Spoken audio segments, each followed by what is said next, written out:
Bismillahirrahmanirrahim, assalamu alaikum wa rahmatullahi wa barakatuhu. Ici Jean Radpain pour la troisième partie de la série de vidéos Les étoiles, la création d'Allah et la terre plate. Donc cette vidéo-ci, je compte aborder les versets qui concernent ce sujet-là de la Bible, donc les versets de la Bible. Donc tous ceux qui disent parmi les musulmans que Sunnah le reste de la poubelle, vous pouvez vous arrêter là, et en même temps vous pouvez en profiter pour vous désabonner, ça me rendra service, merci. Pour les autres, on commence dans le sujet et nous verrons que ce que dit le Coran est confirmé par ce que dit la Bible, donc les livres antérieurs.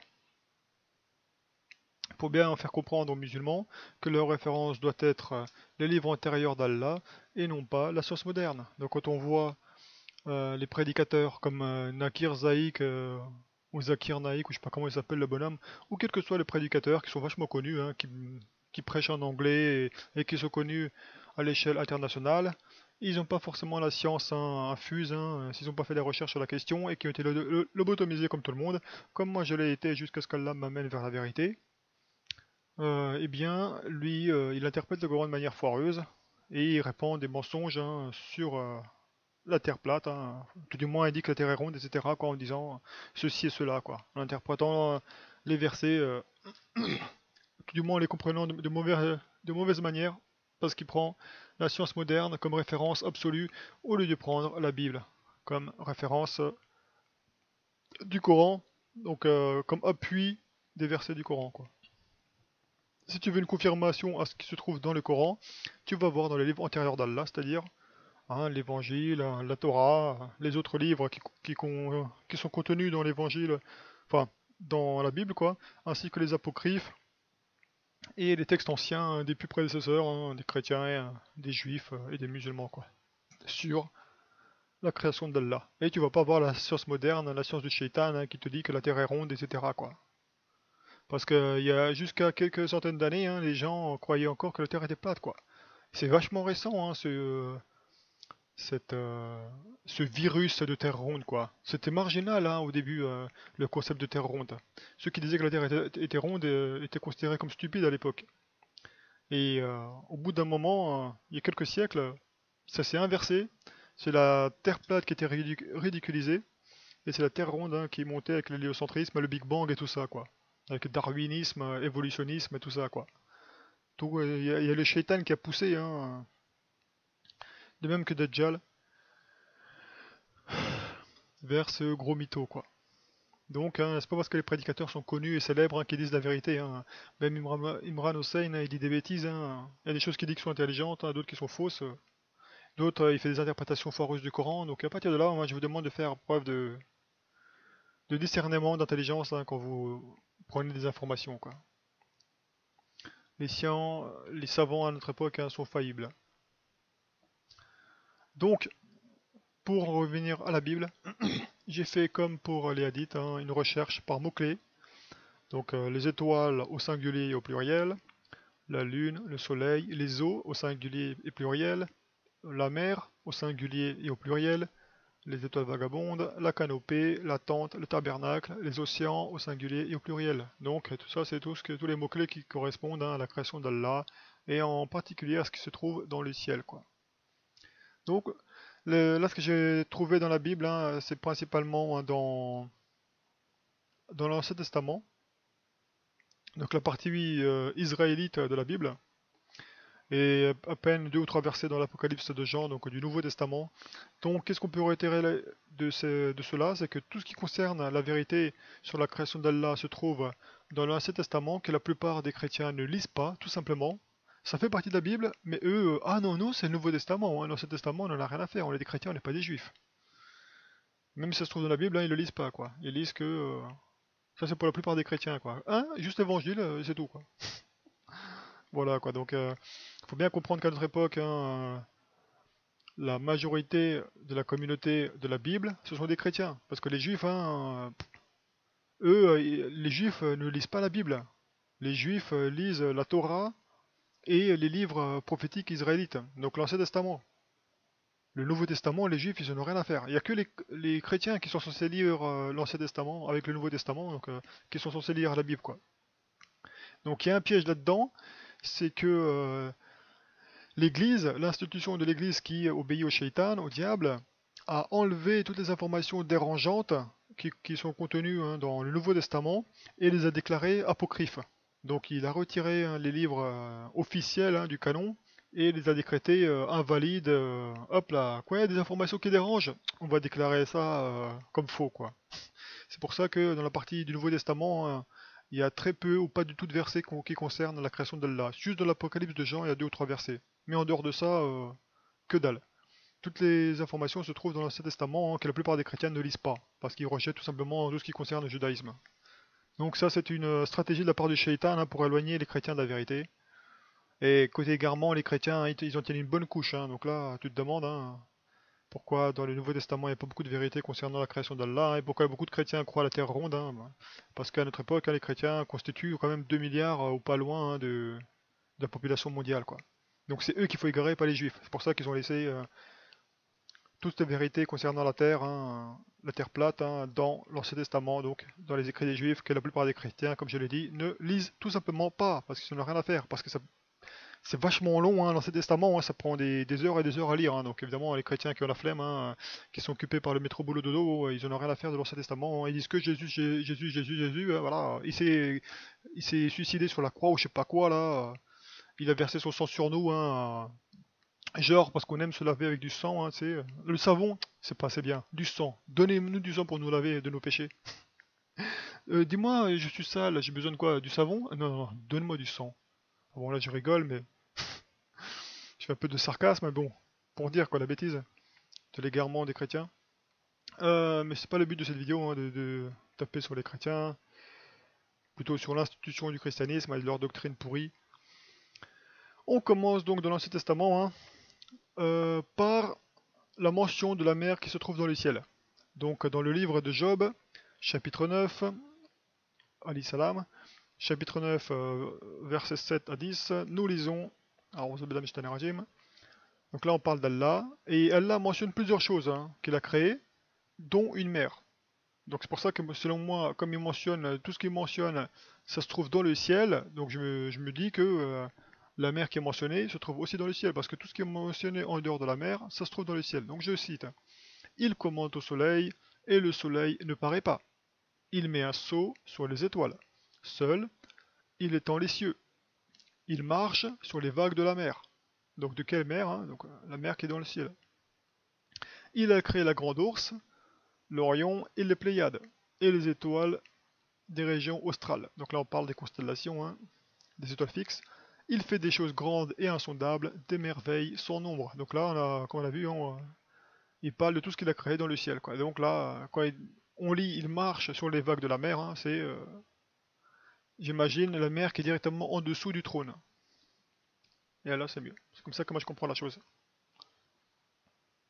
Parce qu'il mentionne à côté le soleil, les étoiles, les constellations, donc la grande ourse, Orion, les Pléiades, etc., quoi. Ensuite, dans les psaumes, dans Ésaïe et dans Hébreu, il y a tout ce qui concerne le concept de dôme, du toit élevé qui est mentionné dans le Coran, parce que dans le Coran il est marqué la voûte céleste, par la voûte céleste, ou par le toit élevé. Donc, quand on parle de toit, c'est quelque chose de solide, c'est pas une atmosphère. Donc dans la Bible, on retrouve pareil. C'est pour ça qu'on dit que la Bible, ou plutôt les écritures divines anciennes, c'est ça la référence pour comprendre le Coran, pour interpréter le Coran. Parce que le Coran, c'est qu'un rappel. Un rappel de quoi? Des écritures anciennes. Qui a un cerveau réfléchisse. C'est pas la science moderne. Le Coran, c'est un rappel de la science moderne. Oui, c'est possible. Ah, mais oui, d'après le docteur Zakir Naik, la Terre est ronde, parce que la science moderne l'a dit. Donc on comprend le Coran grâce à la science moderne, à la lumière de la science moderne. Le Big Bang, c'est dans le Coran.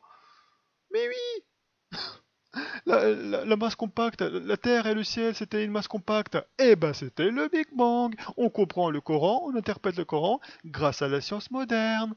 Le Big Bang, ça date depuis quand? Juste 2 ou 3 décennies. Mais on le comprend maintenant grâce, alhamdoulilah, à la science moderne. Ça, c'est la bêtise des musulmans à notre époque qui ne réfléchissent pas. Métro au boulot dodo. Qu'est-ce que t'as fait de ton cerveau, musulman? Qu'est-ce que t'as fait de ton cerveau? Tu interprètes le Coran soit grâce au Coran ou grâce au hadith, et si tu peux pas, tu vas dans les écritures anciennes, tu dis pas Coran Sunna reste à poubelle, sinon je te frappe. Tu dis moi je te bannis de ma chaîne. J'ai pas besoin d'attarder des manteaux sur ma chaîne, ou de sectaires, ou de coranistes, ou je sais pas quoi là. Moi, j'ai besoin de gens qui réfléchissent, des serviteurs d'Allah qui veulent apprendre toute la science d'Allah, pas seulement une partie. Hein? La pizza? Non, donne-moi juste un quart de la pizza. Non, j'ai pas trop faim là. T'es fou toi, donne-moi la pizza en entier, ça va pas, espèce de malade. Donne-moi un quart de kebab, ça va pas, non? Donne-moi le kebab en entier. Viens ici. J'ai payé pour les kebabs en entier, hein, donc tu me donnes tous les kebabs. Qu'est-ce que c'est que ces musulmans qui se contentent seulement? Donne-moi un quart du Coran. Ouais, un quart. Les trois autres quarts, j'ai pas envie là. Non, j'ai la flemme. Un quart du Coran, ça me suffit. Imagine-toi les musulmans qui veulent un quart de la science d'Allah, quoi. Au moins encore. Ah, c'est quoi ces musulmans carton? Donc, dans Psaume, chapitre 15, verset 1, Psaume de Daoud, alayhi salam, qui est mentionné dans le Coran, évidemment. Donc Allah te dit, et nous avons donné le Zabour à Daoud. Et les musulmans, waouh, Allah a donné le Zabour à Daoud. Eh bien, bravo Allah, c'est bien. Eh ben, bon, je vais continuer à lire le verset suivant. Hein. Ah bon? Et tu vas jamais consulter ce qu'Allah a écrit dans les psaumes ou ce qu'Allah a confié à David dans l'Ancien Testament? Ah bah non, moi je suis musulman. Hein. Et le prophète, alayhi salam, a dit dans un hadith, ah bah tu vas pas consulter hein, ce qu'ont reçu les juifs, hein, parce que nous on a reçu beaucoup mieux, parce qu'on est beaucoup mieux, on est exceptionnel, on est musulmans, monsieur. Obama a dit que les Américains c'est des exceptionnels, et ben nous musulmans pareil, on est des sectaires, on est exceptionnels. Ça c'est les musulmans carton quoi, tu sais. Qui disent quoi? Moi je veux pas sur la chaîne de Jean Pain parce que il cite la Bible, le Coran, en plus du Coran et tout ça, donc il fait n'importe quoi parce que le hadith interdit. Vous voyez, tu vois la corde là? Tu vois l'arbre? Eh ben tu attaches la corde à l'arbre et tu te suicides. Merci. Ça fera un idiot en moins sur Terre. Bref, donc Allah mentionne le Zabour de Daoud dans le Coran, c'est pas pour rien. Va lire les psaumes de Daoud. T'apprendras des trucs intéressants. Qu'est-ce que c'est que ces sectaires musulmans? Ah, je suis musulman, oui, bien sûr, ouais. Et ça, va chercher tes neurones et tu viens me voir après. Bon, restons zen. Donc, psaume de Daoud, chapitre 15, verset 1. Ô Éternel, qui séjournera dans ta tente, qui demeurera sur ta montagne sainte? Euh, de quelle tente? C'est quoi la tente de l'Éternel? C'est quoi la tente d'Allah? On a vu qu'une tente, c'est un toit solide. Celui qui n'a jamais monté une tente de camping, hein, bah, tant pis pour toi. Hein. Tu vis en banlieue, pas de chance pour toi, quoi. Bon, tu vas sur Google, tu tapes une tente, hein, tu vois que la tente, hein, ça a une forme de dôme, hein, avec un toit, quoi. Sinon, tu vas dormir, tu vas te prendre une averse, hein, de la pluie, hein, pendant que tu dors, hein, tu vas être réveillé par une pluie, tu vas adorer. Ceux qui ont dormi la belle étoile, hein, ils savent de quoi je parle. Et ceux qui dorment dans une tente, hein, ils sont protégés de la pluie.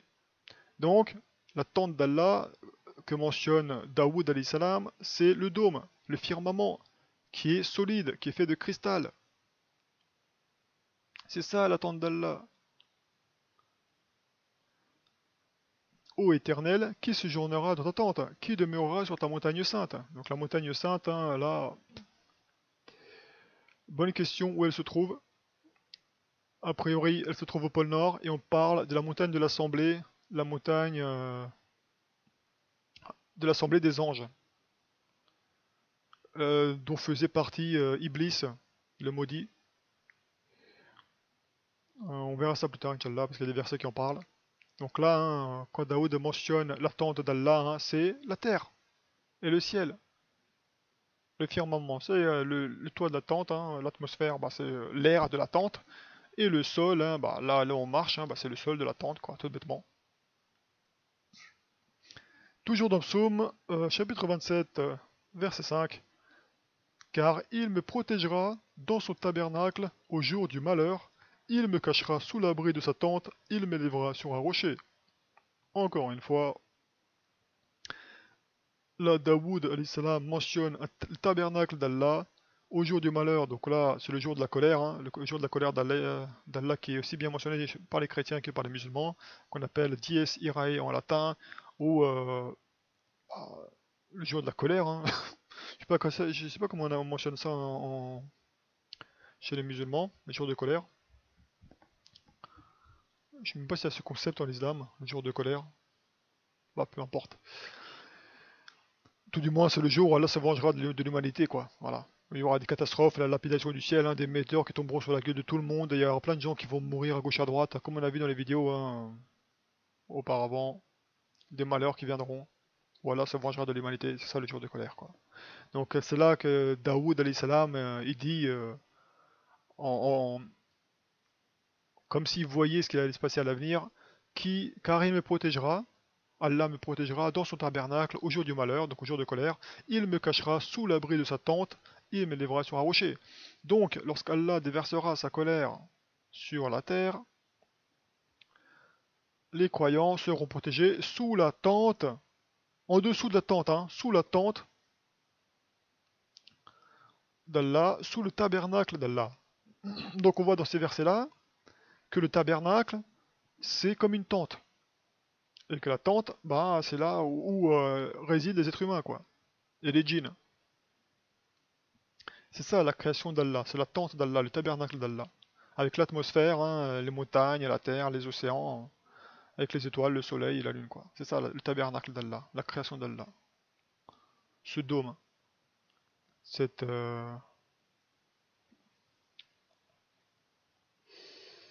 voilà. C'est pour ça, et là quand on voit, il me cachera sous l'abri de sa tente, c'est-à-dire que là on parle du premier enlèvement qui se produit sur la terre. Donc au jour de la colère d'Allah, où Allah se vengera de l'humanité, où il détruira tout le monde, où il balancera des météorites sur la gueule des méchants et des mécréants, où Allah te dit sortez du milieu des villes, ô vous qui croyez, pour ne pas participer au châtiment, bah, c'est ça quoi.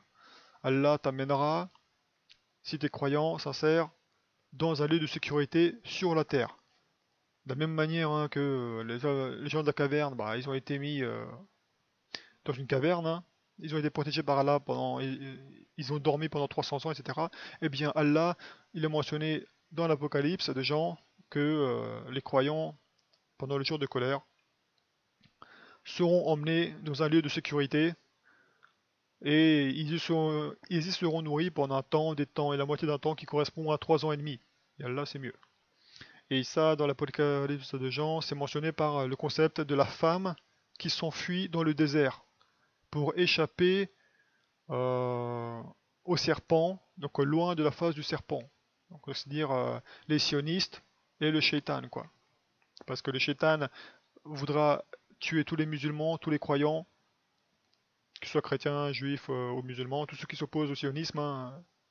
Eh bien Allah les sauvera ce jour-là, et comme dit Daoud, il nous cachera sous l'abri de sa tente, hein, donc quelque part sur la terre. Après, il y aura un deuxième enlèvement, mais celui-là il aura lieu dans le ciel. Toujours la femme qui est emmenée cette fois-ci dans le ciel, hein, par les versets.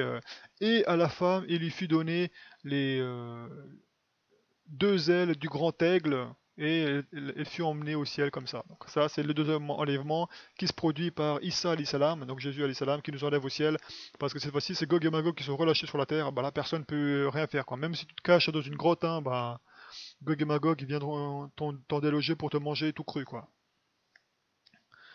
Parce qu'ils auront la dalle, hein, ça fait plusieurs milliers d'années qu'ils sont bloqués hein, dans le Grand Nord, hein, sous la terre, et là c'est mieux, où ils se trouvent exactement, mais quand ils seront relâchés, hein, que la barrière de Zulkarnain sera détruite par ces tremblements de terre hein, qui feront que toutes les montagnes seront réduites en poussière, et donc logiquement la barrière de Zulkarnain aussi. Évidemment, quand ça se produit, ça c'est quand la promesse d'Allah se rapproche, hein. Quand la promesse d'Allah se rapproche, il réduira en poussière, en miettes, la barrière, donc il la nivellera quoi. Niveler, hein, c'est supprimer hein, toute hauteur. Donc il nivellera la barrière de Zulkarnain, hein, donc il la réduira en poussière, comme Allah mentionne dans d'autres sourates, comme quoi il détruira les montagnes, il les réduira en poussière, donc c'est le même événement quoi. Donc le même tremblement de terre ou autre événement cataclysmique qui se produit, Allah connaît mieux l'origine hein, de la destruction des montagnes et de la barrière de Zulkarnain, dans tous les cas, ce sera nivelé quoi.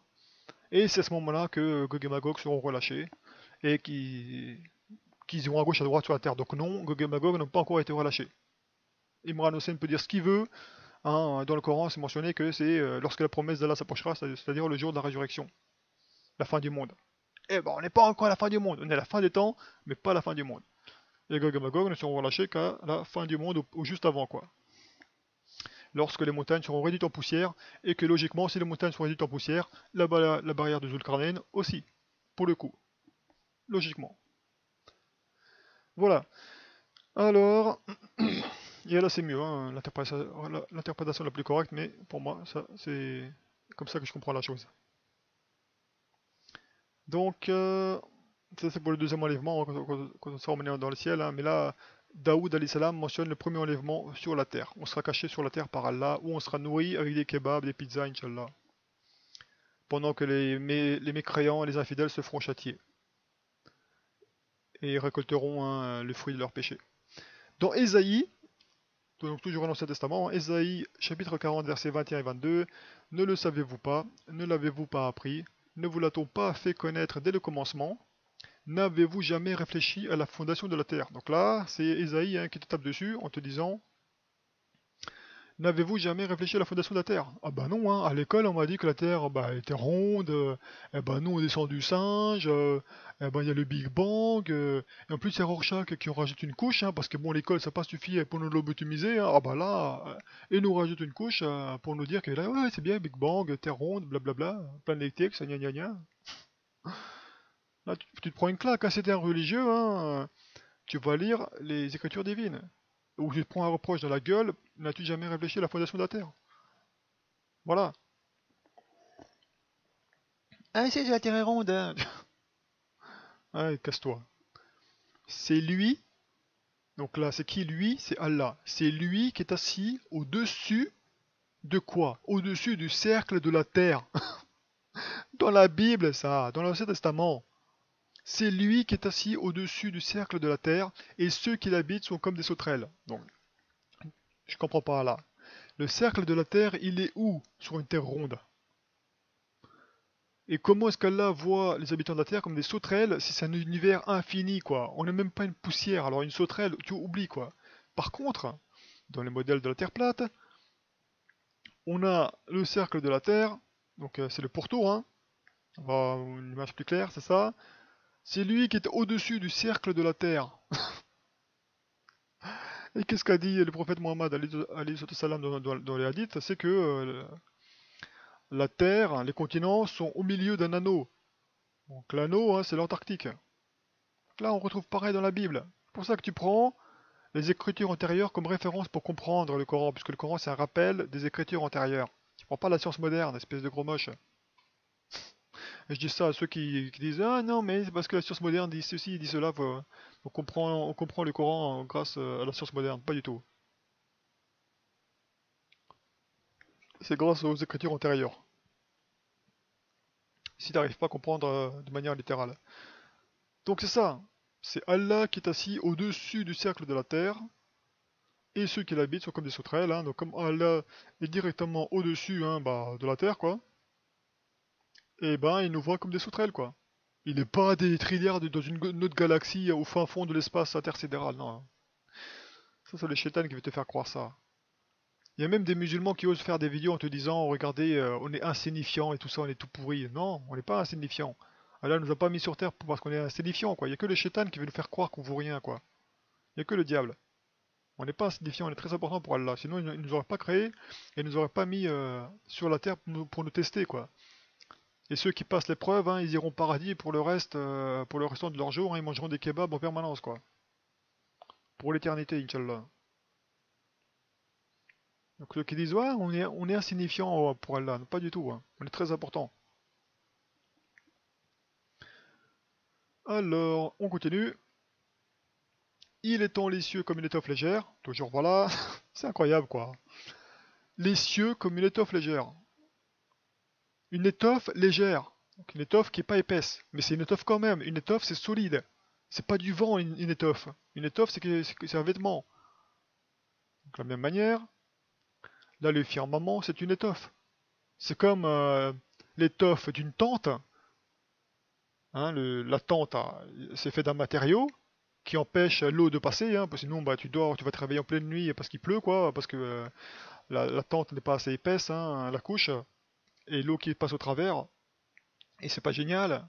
Mais là, dans notre cas, hein, là, la tente est suffisamment épaisse, hein, l'étoffe de la tente est suffisamment épaisse pour que les eaux qui sont au-dessus du dôme, au-dessus du firmament, bah, elles ne traversent pas le dôme, quoi. Sauf quand Allah ouvrira le ciel, hein, et là, bah, les eaux qui sont au-dessus, hein, on va se faire noyer bêtement, on aura l'air bête ce jour-là. Quand Allah ouvrira le ciel, que le ciel sera fendu, on aura l'air bête. Donc voilà, toujours dans Ésaïe, hein, il étend les cieux comme une étoffe légère, donc on parle de quelque chose de solide. Cherche l'étoffe légère, hein, le ciel solide hein, dans la terre ronde. Pas, il n'y en a pas. C'est t'as la terre, t'as l'atmosphère et t'as l'espace intersidéral. Ouais, tout va bien quoi. Et vous l'étoffe légère, hein, le firmament, le dôme, oh, les gens qui se disent on est des chrétiens, on est des musulmans, on est des juifs et qui croient à la terre ronde. Cassez-vous les gars, bande de menteurs. C'est l'hypocrisie ça. Il les déploie comme une tente. Hein. Il étend les cieux comme une étoffe légère, il les déploie comme une tente pour en faire sa demeure. Qu'est-ce que tu veux que je te dise? Les cieux sont comme une tente. Ils sont déployés comme une tente. Va dans Google voir qu'est-ce que c'est une tente. C'est comme un dôme, une tente. Pour en faire sa demeure. Donc la demeure de qui? La demeure hein, des humains. Donc nous, on est dans la tente d'Allah. Allah crée cette tente pour nous. Hein, comme Allah dit dans le Coran, nous avons créé la terre hein, comme une demeure hein, pour un certain temps, hein, et ensuite on vous ramènera à nous et on vous jugera quoi. Donc là c'est une prison pour nous. C'est une tente en forme de prison hein, où on est testé pendant un certain temps. De même que les djinns. On vit dans deux dimensions différentes, hein, les djinns et les humains, mais on est dans le même espace. Et on est testé pendant un certain temps jusqu'au jour de la résurrection. Hein, donc les générations s'enchaînent, hein, toujours dans la même prison, dans le même espace, dans un espace fermé, mais des générations qui se succèdent jusqu'au jour de la résurrection. Hein, et là, la tente a priori sera remplacée par autre chose, hein, parce que dans la Bible il est marqué les cieux et la terre ont été remplacés par d'autres cieux et d'autres terres. Hein, donc le ciel et la terre qu'on connaît actuellement, bah il y aura plus quoi. Donc la tente hein, sera supprimée. Comme dit, hein, l'épreuve, enfin le lieu de test, le lieu de l'épreuve hein, disparaîtra. Donc c'est important de comprendre dans la Bible, hein, quand Allah te dit qu'il étend les cieux comme une étoffe légère, donc quelque chose de solide. Hein. Les cieux, c'est quelque chose de solide. Il les déploie comme une tente, hein, donc c'est un dôme, comme on voit. Hein. Et c'est la demeure qu'il a créée pour nous, hein, donc c'est là où on habite. Il nous a placés sur la Terre, avec un ciel protégé, tout ce que tu veux, quoi. Voilà. Donc il n'y a pas des astéroïdes hein, de la galaxie intersidérale, on va tous mourir dans notre souffrance. Quand la NASA te dit ouf, Alhamdulillah, j'aimerais bien voir NASA qui dit, la NASA qui dit Alhamdulillah, tu sais. La NASA qui te dit il y a un astéroïde qui est passé là, on a eu chaud, hein, on a failli crever. Hein. Ouais, c'est ça, casse-toi, tais-toi. Il te lâche des gros mythos. Oh, on a envoyé ouais, des satellites hein, sur Pluton et tout ça. Oui, c'est ça, bien sûr. On a envoyé un satellite dans une autre galaxie. Mais bien sûr, c'est ça. Invente des gros mythos. Vas-y, bonne chance. Dans Hébreu, chapitre 8, verset 5. Là, j'écris en anglais parce que c'est la traduction française. Elle est complètement pourrie. Donc Hébreu, chapitre 8, verset 5. Vous pouvez aller voir la traduction française. Hein, elle n'a aucun sens. Moi, j'utilise hein, la Bible juive complète, donc traduit par un juif qui s'est converti au christianisme, donc il comprend l'hébreu, donc il sait de quoi il parle. Et lui, il est attaché a priori à la compréhension littérale, ou plutôt la traduction littérale de la Bible, du moins de l'Ancien Testament. Donc là, ce qui est écrit dans Hébreu 8, 5, c'est euh, au sujet du tabernacle qu'a construit. Donc un tabernacle, c'est une tente. Hein. Comme une tente de cirque. C'est ça, hein. Ouais, c'est quoi un tabernacle? C'est comme une tente, voilà, cherche pas. C'est une tente. Tu peux aller chercher la description dans le dictionnaire hein, si tu veux, mais c'est une tente, voilà. C'est un autre mot pour dire tente. Donc là j'ai pris en anglais, mais ce qu'ils construisent n'est qu'une copie et qu'une ombre de l'original céleste.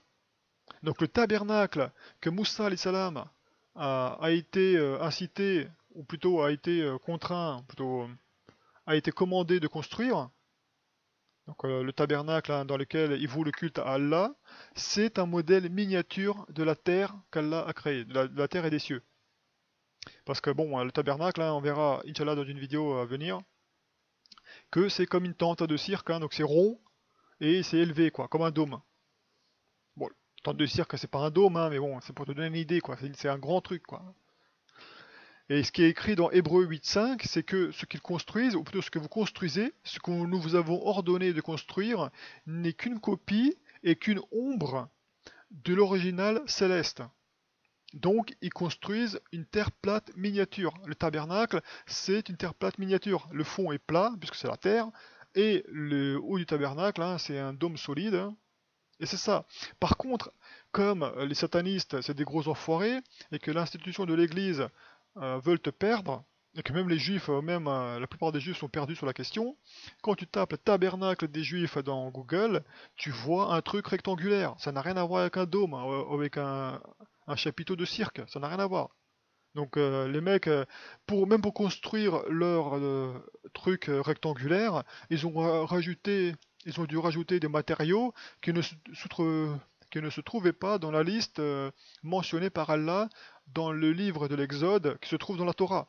Parce que dans le livre de l'Exode qui se trouve dans la Torah, il y a carrément une liste de courses et un schéma pour monter pièce par pièce ce tabernacle. C'est comme quand tu vas chez Ikea, eh bien, tu achètes un meuble démonté, donc tu as les différentes pièces, hein, et tu as un schéma pour monter les meubles, hein, avec les vis, les tournevis et tout ça, quoi, et ça fait le meuble final, quoi. Eh bien, pareil, dans le livre de l'Exode qui est dans la Torah, Allah donne explicitement à Moussa alayhi salam les ingrédients et les éléments dont il aura besoin pour construire ce tabernacle et de quelle manière il doit construire ce tabernacle. Mais à notre époque, le shaitan, il veut pas que tu saches que le tabernacle de Moussa alayhi salam c'était un dôme et non pas un truc rectangulaire, quoi. C'était un dôme, hein, comme une tente, et que c'est le modèle miniature de la terre et des cieux, de la création d'Allah. Qu'Allah a dit à Moussa de construire le modèle miniature de la Terre plate, quoi. C'est magnifique. On va voir ça dans les vidéos à venir. Vous allez adorer. C'est pour ça que tous les gens qui disent, qui luttent comme des forcenés pour rejeter le concept de la Terre plate, hein, c'est les mecs, ils luttent comme des forcenés pour rejeter la vérité, quoi. Ils se torturent dans leur tête. Non, j'arrive pas à y croire. Et oui, tu crois quoi? Tu vas sortir de la matrice comme ça, sans souffrir? Pas du tout. Je vais t'apporter plein de preuves, hein, t'auras du mal, quoi. Tu vas avoir bien mal.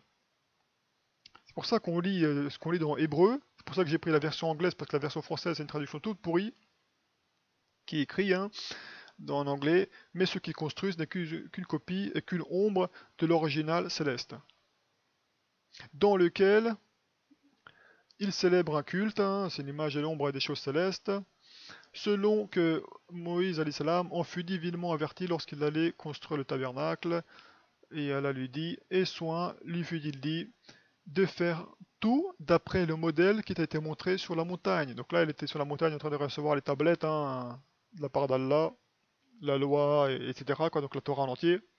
Et comme le livre de l'Exode fait partie de la Torah, bon, il a reçu ça en même temps, donc le schéma en mode Ikea pour construire le tabernacle. Et en gros, il a dit, il m'a construit hein, la terre plate, quoi. Un modèle miniature de la terre plate, quoi. C'est magnifique quand même. Il y a des gars, ils luttent à notre époque, hein, ils veulent te faire croire que le tabernacle de Moussa, les salam, hein, parce que ce tabernacle-là, ils l'ont construit hein, alors après qu'ils aient fui Pharaon, quoi. Une fois que Pharaon a été noyé hein, dans la mer Rouge, après qu'il ait traversé, ben, ils ont construit hein, ce tabernacle, là, c'est comme une grande tente hein, qui démontait et qui remontait, quoi. Voilà, à chaque fois qu'ils se baladaient dans le désert, pendant 40 ans. Ils avaient cette tente avec eux. Et dans cette tente se trouvait le Saint des Saints. Donc, hein, il y avait un lieu dans cette tente hein, qui était le Saint des Saints. Et comme c'est un modèle miniature de la Terre plate, le Saint des Saints se trouve où? C'est la Terre Sainte. Hein, la Terre Sainte, c'est le Saint des Saints. Après, chez les musulmans, on pourrait dire que c'est la Kaaba, hein, mais bon, la Terre Sainte, hein, généralement, on appelle ça hein, bah, le territoire hein, qui a été donné aux Israélites, quoi, qu'on appelle la Terre Sainte. La Kaaba, hein, c'est la maison. C'est une maison, c'est pas la Terre Sainte. Hein. La Kaaba, c'est juste la maison d'Allah sur la terre.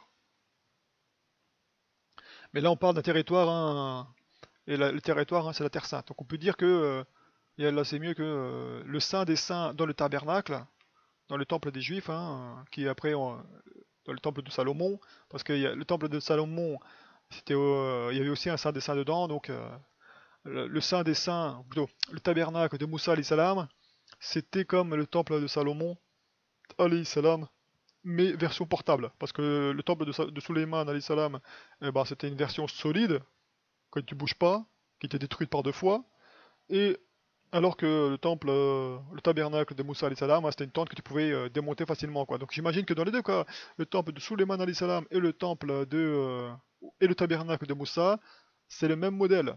Dans les deux cas, c'est un modèle miniature, hein, mais quand tu regardes le temple de Suleiman, à quoi il ressemble, hein, ils te disent que c'est un truc rectangulaire, comme hein, le tabernacle de Moussa. Dans les deux cas, ils te trompent. Selon moi, Yallah c'est mieux. Yallah c'est mieux. Il s'agit du modèle miniature hein, de la création d'Allah, donc de la Terre plate. Mais eux, dans leur création 3D, ils te font croire que c'est un truc rectangulaire, pas du tout. Et le Saint des Saints, ça représente le territoire de la Terre Sainte qui était promise aux Israélites. C'est pour ça que chez les Juifs, hein, ils ont leur temple, le tabernacle, et à l'intérieur, il y a un lieu particulier qu'on appelle le Saint des Saints, où il n'y a que le prêtre suprême, le sacrificateur suprême, qui rentre une fois par an là-dedans, et personne d'autre que lui n'a le droit de rentrer là-dedans. Et donc voilà quoi, c'est l'équivalent de la Terre Sainte, puisque c'est le modèle miniature de la Terre plate. On continue avec les étoiles qui sont vivantes. Les psaumes, toujours, chapitre 148, versets 3 et 4, où Daoud alayhi salam dit louez-le soleil et lune, louez-le vous toutes étoiles lumineuses. Donc là c'est Daoud alayhi salam qui commande au soleil, à la lune et aux étoiles de vouer le culte à Allah, hein, de le glorifier, etc. Louez-le cieux des cieux et vous, ô qui êtes au-dessus des cieux. Cherche dans la terre ronde où se trouvent les eaux qui sont au-dessus des cieux. Ah bah non, c'est l'espace intersidéral. Y a pas de flotte au-dessus des cieux. Euh, Qu'est-ce que tu veux que je te dise? La Bible confirme le Coran et les hadiths. Donc pourquoi est-ce que tu vas demander à la science moderne comment est construit le monde? Ah, c'est le Big Bang. Le Big Bang, c'est dans le Coran, ça? Non. Et dans la Bible? Non plus. Ah, pourquoi tu prends le Big Bang alors comme référence, espèce de vilain, va? Ah bah parce que sinon je passe pour un idiot. Parce qu'on m'a appris ça à l'école. C'est ça ta foi? Oh, le niveau de ta foi, quoi. Donc là, Daoud alayhi salam qui mentionne, Daoud qui est mentionné dans le Coran quand même, hein, et qui lui-même dans la Bible mentionne, dans les psaumes, dans les zabours, donc le zabour qui est mentionné dans le Coran, et que si Allah mentionne le zabour dans le Coran, peut-être que c'est un peu d'intelligence, hein, tu te dis, ah peut-être que si Allah mentionne le zabour dans le Coran, c'est peut-être pour m'indiquer qu'il faudrait peut-être que j'aille le lire, hein, le zabour, hein, puisqu'il est disponible dans l'Ancien Testament. Donc ce serait bien que j'aille le lire, parce qu'Allah ne mentionne pas quelque chose dans le Coran juste pour faire beau, quoi. Hein? Le zabour? Oh, c'est bien, là tu l'as mentionné, mais j'en ai rien à faire, quoi. J'ai un kebab à manger, bah non, tu vas le lire. Tu vas lire les psaumes, hein, parce qu'ils sont disponibles, quoi. Autant tu peux pas lire les feuilles d'Abraham, alayhi salam, parce que bon, elles sont pas accessibles, hein, ou tout du moins pas dans leur totalité. Mais pour le Zabour hein, de Daoud, alayhi salam, il est disponible de sa totalité, hein. Bon, il est peut-être un peu corrompu, hein, mais alors c'est mieux, hein, mais tout du moins il est disponible, hein. Donc si Allah mentionne un livre dans le Coran, hein, un livre antérieur, et que tu vois qu'il est disponible à la lecture, bah, eh ben, va le lire. Peut-être qu'il y a des trucs intelligents, hein, qu'Allah y a mis une science pour que tu réfléchisses. Comme par exemple, là, cette science-là, où Daoud alayhi salam, prophète d'Allah, le Très-Haut, dit, ou même il ordonne aux eaux qui sont au-dessus des cieux de vouer le culte à Allah, quoi. De célébrer la gloire d'Allah. Et là, on voit que le soleil, la lune et les étoiles, ainsi que les eaux qui sont au-dessus des cieux, sont vivantes, hein, comme les montagnes et les rivières sont vivantes, comme Allah dit dans le Coran. Nous avons proposé aux montagnes et aux rivières de porter la charge, de faire le bien et le mal. Ils ont refusé parce qu'ils avaient peur du châtiment d'Allah, hein, etc. Ils ne voulaient pas risquer de se faire punir par Allah, donc ils ont refusé la responsabilité de faire le bien et le mal. Donc voilà. Ce qu'Allah a créé, c'est vivant. C'est pas parce que c'est de la pierre hein, que c'est pas vivant, quoi. Les montagnes, hein, c'est fait de pierre, pourtant c'est vivant. Il y a un esprit qui est associé à ces choses-là. On continue. Les étoiles sont sous le trône d'Allah. Hein, donc toutes les étoiles sont sous le trône d'Allah. Dans Job, chapitre 22, verset 12, là c'est toujours en anglais. Donc c'est posé comme une question. Hein. Dieu n'est-il pas dans les hauteurs du ciel, regardant d'en haut toutes les étoiles les plus hautes? Donc c'est-à-dire que Allah est au-dessus de toutes les étoiles, même les étoiles les plus hautes, quoi. Et là, dans la Terre ronde, tu te demandes, attends, l'univers est censé être infini avec des galaxies à gauche à droite, donc il est où le trône d'Allah, quoi? Il y a des trilliards de kilomètres, donc comment est-ce qu'on va voir hein, les humains comme des sauterelles, hein? Là, c'est même plus des sauterelles à ce niveau-là, quoi.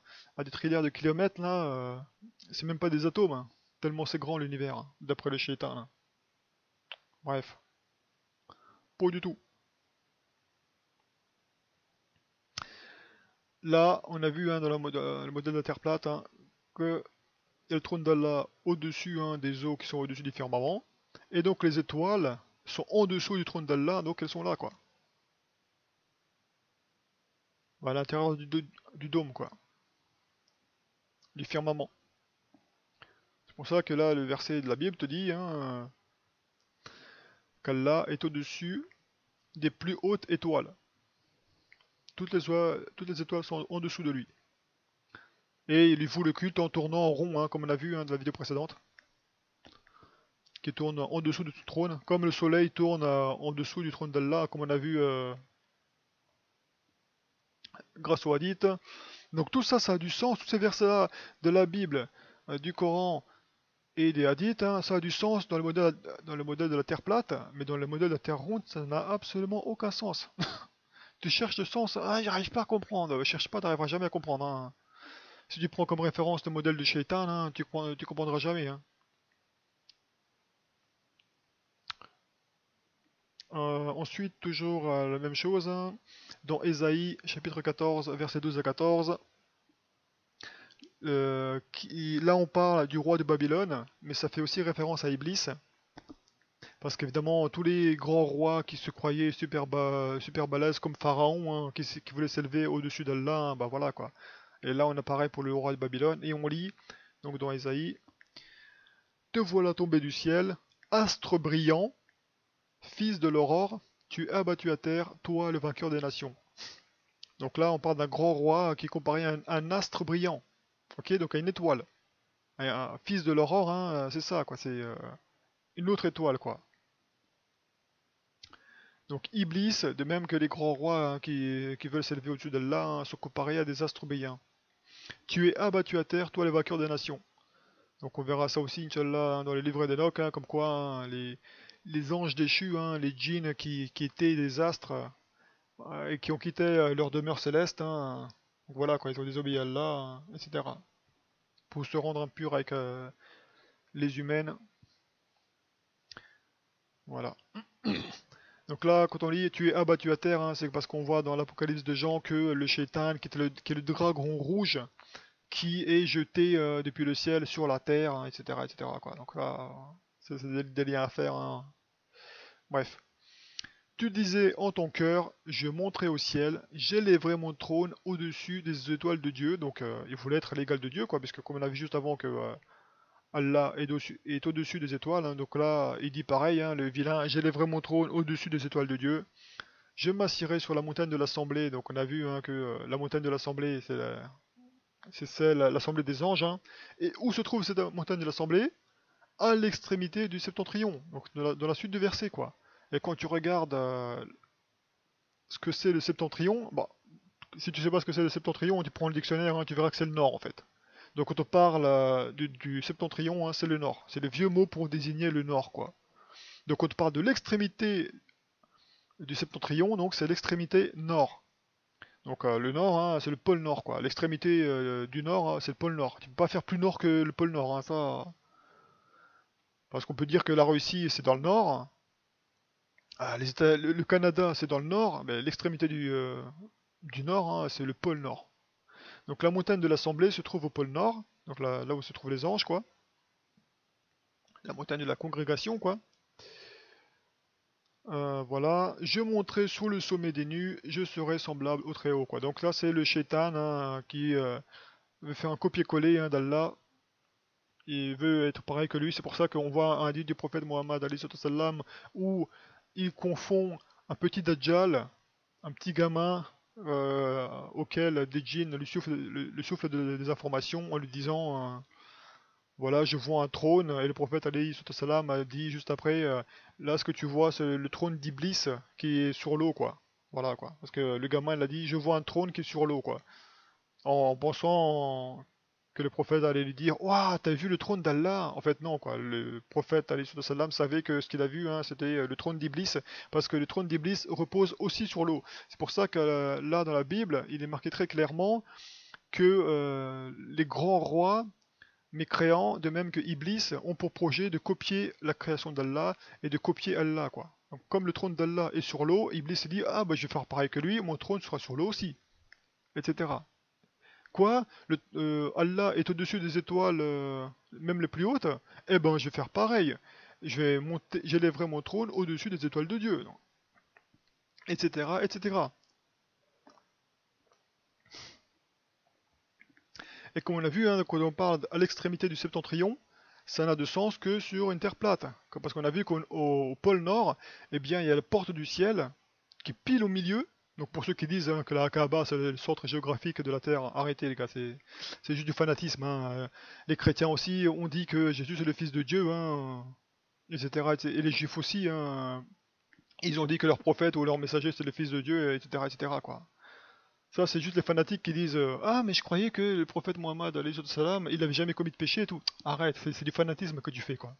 Ne tombez pas dans le fanatisme avec vos croyances à deux balles, quoi. Hein. Si vous n'avez pas de preuves concrètes hein, de ce que vous dites, hein, le mieux c'est que vous vous taisiez, quoi. N'adhérez pas des croyances si vous n'avez pas des faits solides.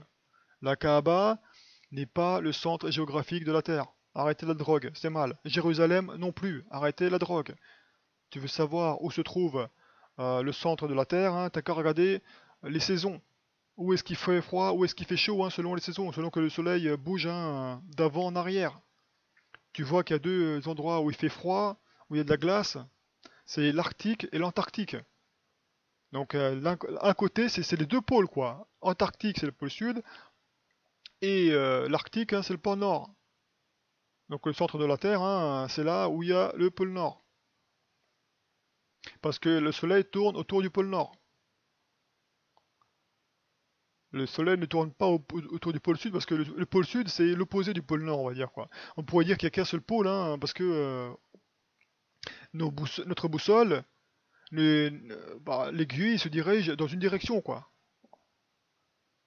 Le deuxième pôle n'existe seulement parce qu'il y a déjà un pôle en fait.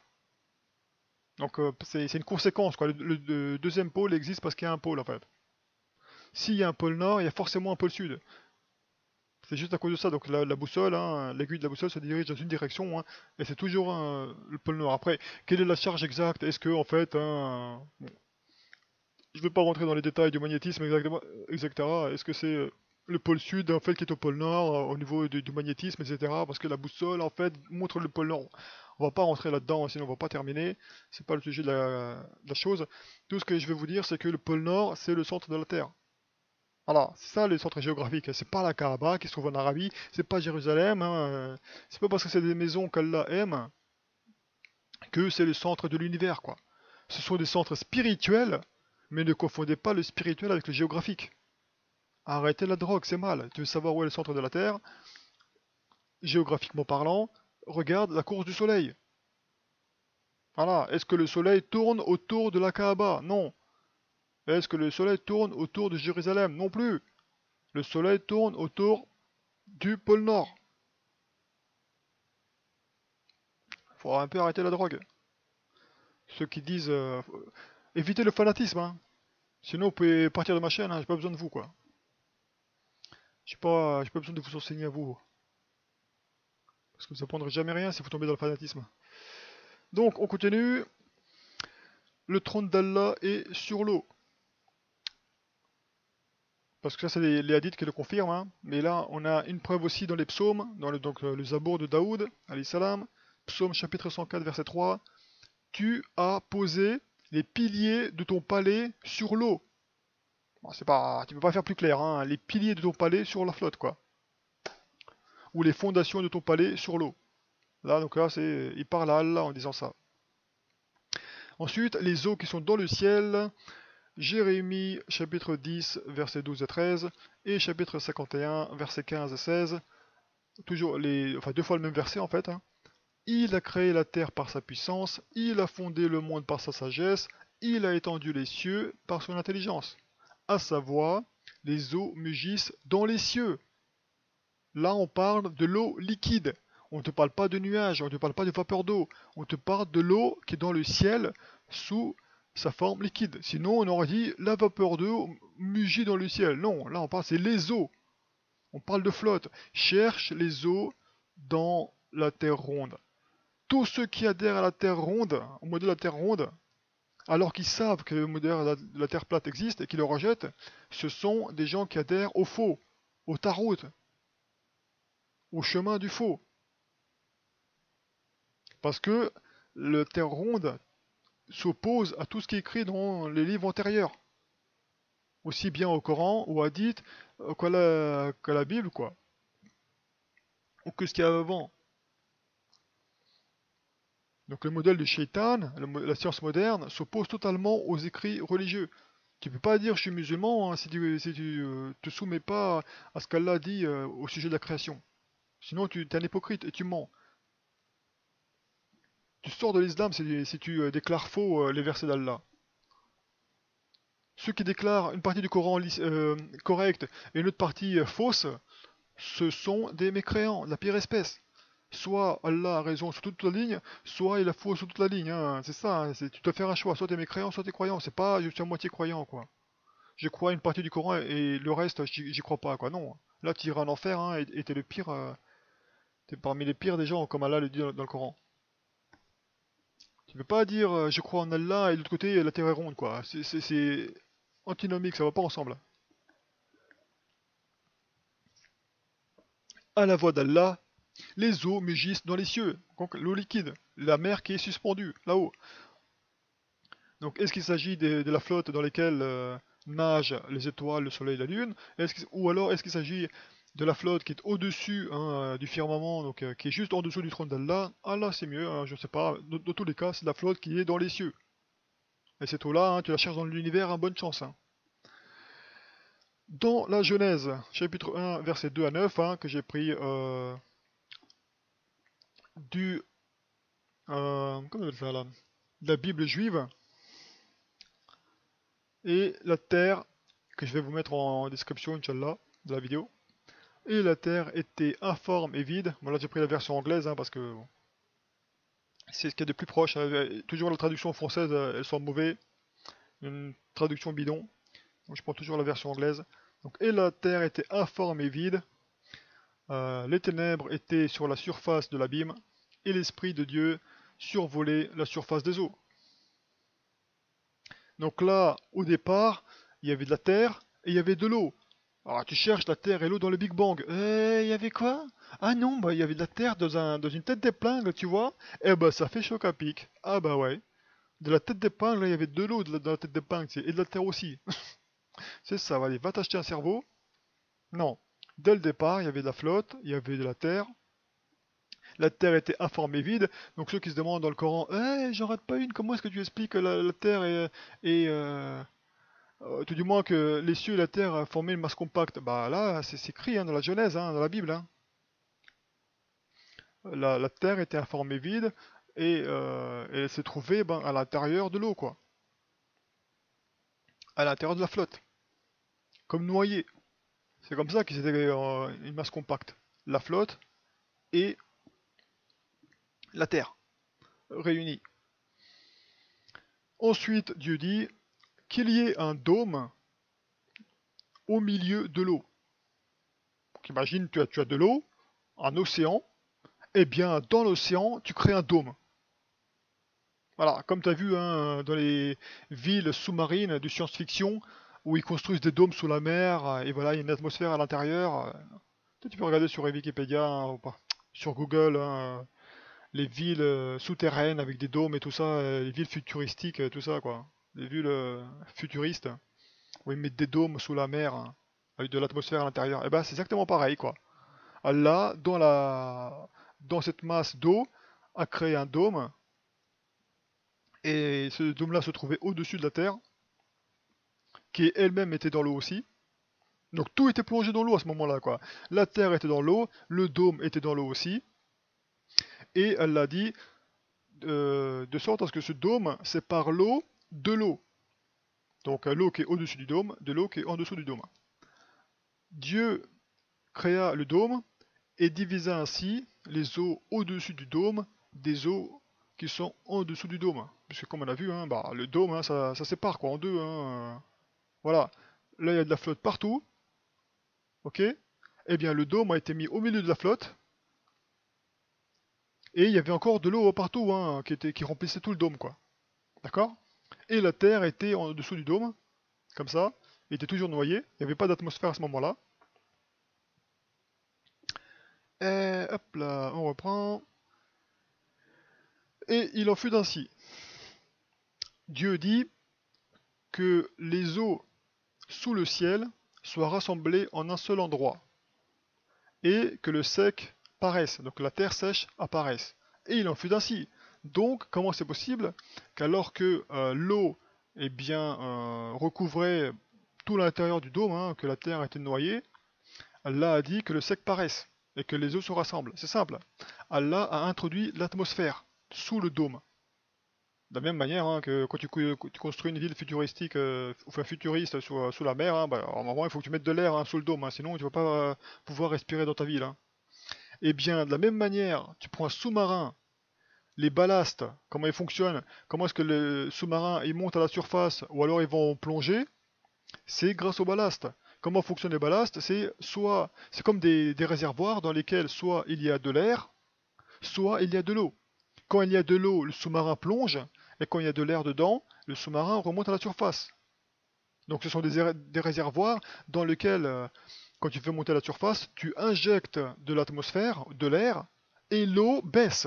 L'eau est éjectée du réservoir. Donc de la même manière, Allah, dans sa science, a injecté sous le dôme de l'atmosphère, l'air qu'on respire, et a ainsi éjecté la flotte en dessous, hein, de sorte à ce que le sec paraisse quoi. La pression a poussé l'eau vers le bas de la même manière que la pression de l'air pousse la flotte en dehors des réservoirs du sous-marin. Donc le sous-marin s'allège, devient plus léger et monte à la surface comme ça. Et bien de la même manière, là, ce qui est remonté à la surface, c'est la terre. Le sec est apparu ainsi. Et l'eau s'est rassemblée et a eu pour limite hein, les plages. Voilà quoi. C'est comme ça que la Terre est apparue, et Allah c'est mieux. Parce qu'Allah a introduit une atmosphère qui exerce une pression, c'est pour ça qu'on parle de pression atmosphérique, hein, d'hectopascal et tout ça. Hein. Voilà quoi. C'est Allah qui a introduit une atmosphère, l'atmosphère a poussé vers le bas la flotte, comme des ballasts d'un sous-marin, le sec par conséquence est apparu, et voilà, on a les montagnes, on a ceci, on a cela quoi. Va expliquer ça avec la science moderne, hein. Bonne chance mec. Hein. Là, hein, la Bible te le dit noir sur blanc comment ça se passe. La création, il n'y a pas eu de Big Bang, hein. Tout est dû au hasard ou je sais pas quoi. Ensuite, les étoiles ont toutes des noms. Psaume, chapitre 147, toujours le Zabour de Daoud, hein, alayhi salam. Chapitre 147, verset 4. Il compte le nombre des étoiles, il leur donne à toutes des noms. Donc Allah a dénombré les étoiles et il leur a donné des noms à chacune. Ah, comme ça, tu vois toutes les étoiles dans le ciel, dans une nuit noire, je vois, Allah a donné un nom à chacune. Déjà que nous, quand on fait un gamin, on a du mal à trouver quel prénom lui donner, quoi, tu sais, on galère. Et les noms, Jean-Jacques, hein, le voisin s'appelle Jean-Jacques. Comment est-ce que je vais l'appeler, lui? Tous les noms sont déjà pris, tu vois. Imagine, Allah, quand il a dû nommer toutes les étoiles, déjà que nous, on galère pour un gamin, pour pas que ça se répète, quoi, comme elle a dû faire, Allah. Ça devait être marrant. Certaines étoiles sont des anges déchus. Dans Jude, chapitre 1, verset 13, il est mentionné « Désastre errant auxquels l'obscurité des ténèbres est réservée pour l'éternité. Donc ça, c'est les anges déchus qui seront punis, qui sont appelés les astres errants, parce que Allah leur a donné un rôle d'être dans les sphères célestes, et comme ils ont désobéi, ils sont descendus sur la terre hein, pour épouser des femmes humaines, alors que cela leur a été interdit. Eh bien, ils ont été punis, hein, et Allah leur dit, voilà, l'obscurité des ténèbres leur est réservée pour l'éternité. Punition pour leur gueule, quoi. T'as pas voulu obéir à Allah, tiens, prends ça dans ta gueule. Et on les appelle les astres errants, donc des étoiles, qui ont dévié de leur course, hein, de l'orbite qu'Allah leur a donné, le chemin qu'Allah leur a donné dans le ciel. C'est pour ça qu'on appelle ça des astres errants, parce qu'ils errent, comme des vagabonds, loin du chemin qu'Allah leur a fixé et décrété. D'autres astres, hein, enfin d'autres étoiles sont des anges, hein, tout simplement quoi. Dans l'Apocalypse chapitre 1 verset 20, on lit le mystère des 7 étoiles que tu as vues dans ma main droite et des 7 chandeliers d'or. Les 7 étoiles sont les anges des 7 églises et les 7 chandeliers sont les 7 églises. Donc voilà, il y a un lien entre les 7 étoiles et les 7 églises quoi. Enfin, les 7 étoiles et les anges. Les 7 étoiles sont les 7 anges, donc il y a un lien entre les deux. Donc il faut bien faire la distinction, parfois les étoiles sont des anges, parfois les étoiles sont conduites par des anges, donc c'est des anges qui conduisent des anges, donc ça peut être assez complexe à comprendre tout ça. Tout du moins ce sont des esprits, comme la montagne, le soleil, la lune, et tout ça sont vivants, donc j'imagine que c'est un esprit d'ange, hein, voilà quoi, qui n'ont pas la responsabilité de faire le bien et le mal, donc c'est des types d'anges, voilà quoi. Ce sont des types d'anges, on pourrait dire. Les étoiles, c'est des types d'anges. Et c'est des anges qui conduisent d'autres anges, quoi. Parce qu'on dit, ouais, le soleil est tiré par des chars, par 360 anges, etc., quoi. On continue, et on termine plutôt. Les eaux du ciel qui contiennent les étoiles sont aussi des nations. Ça, c'est en comparaison aussi par rapport au Shaitan. Et par rapport au fait que les étoiles dans le ciel sont innombrables. De la même manière que la population sur la Terre, hein, plus de 7 milliards. Donc voilà quoi. Apocalypse chapitre 17 versets 1 et 15. Puis un des 7 anges qui tenait les 7 coupes vint et il m'adressa la parole en disant, viens, je te montrerai le jugement de la grande prostituée qui est assise sur les grandes eaux. Donc là on peut faire aussi un lien avec Iblis, dont le trône est sur la flotte quoi. Donc on pourrait dire que Iblis c'est la prostituée, et les grandes eaux c'est les nations sur lesquelles il est assis. Mais là pour le coup la prostituée hein, c'est l'ONU, où tous les pays de la Terre, hein, ou presque, ont adhéré à l'ONU. Donc l'ONU hein, est étendue hein, sur toutes les nations de la Terre, hein, c'est pour ça qu'il est marqué. Et il me dit, les eaux que tu as vues, sur lesquelles la prostituée est assise, ce sont les peuples, les foules, les nations et les langues. Donc là c'est la Terre entière, quoi, ou presque. Donc la grande prostituée sur laquelle qui s'assit sur ces foules-là, hein, c'est l'ONU hein, qui règne au-dessus d'eux, quoi. Même l'Iran, hein, même la Palestine hein, a un siège à l'ONU, quoi, c'est pour dire. Donc là, c'est un lien hein, avec le Shaitan, qui a son trône au-dessus de la flotte, et aussi du fait que les étoiles, ça représente, d'un point de vue symbolique, hein, les gens, quoi. Les gens sur la terre. Donc ça, c'est tout pour la Bible. Ouais, 1h03, on va s'arrêter là, et on va prendre Inch'Allah dans la partie suivante hein, pour voir les apocryphes de la Bible, ainsi que le livre de sciences chrétiennes, Inch'Allah. Wa alaykoum salam wa rahmatullahi wa barakatuh.